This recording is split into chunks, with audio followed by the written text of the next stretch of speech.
how can a company or how can a parent or how can we help them? Correct. So for companies, what we do is that, yeah, now I recollect the original question of yours is that companies, those who have migrated online and those who are working online, how do they ensure that their things are remain safe? So the companies have two ways to do this, and it is a continuous process for them. First of all, they hire auditors.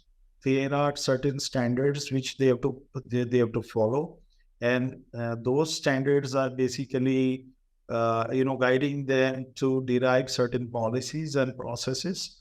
And based upon those policies and processes, they ensure that their domain, as far as the company's domain, accessibilities and the working environment remains fully secure. Nobody from outside is able to enter. Earlier, the situation, let me explain you in a different manner. Earlier, the situation was that when people were sitting in an office, everything was accessed through a firewall. So you were sitting behind a firewall. Today, the situation is different. You are sitting outside a firewall, and still you want everything to be secure. So things are different. People are working from cloud. Past 4 or 5 years, many companies have migrated themselves fully to the cloud. There are companies those who have 100% of their programs on the cloud. So how do they operate?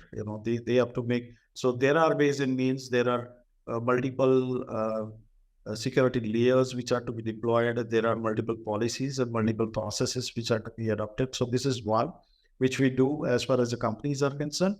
The other portion is basically, when you're talking about the parents and the kids.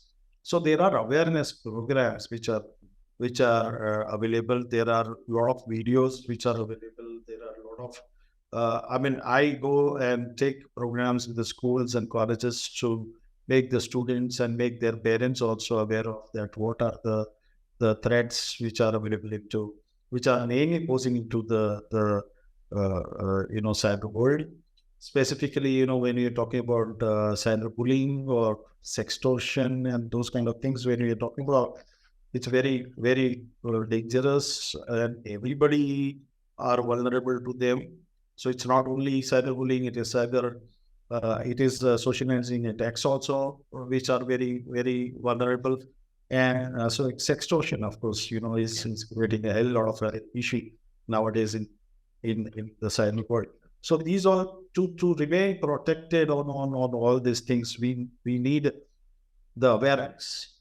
So there are videos, there are talks, there are what to do's and not do's and don'ts kind of a listing, which will be given to the kids. Specifically, I have noticed that kids, those who are ranging between the age of 7-8 years to the 16 years, are more vulnerable to this, and they need to be protected more.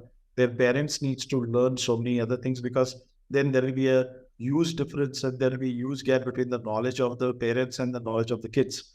Sometimes it may happen that when a parent start talking about something, the kid would say that, forget it, I know everything. What you know.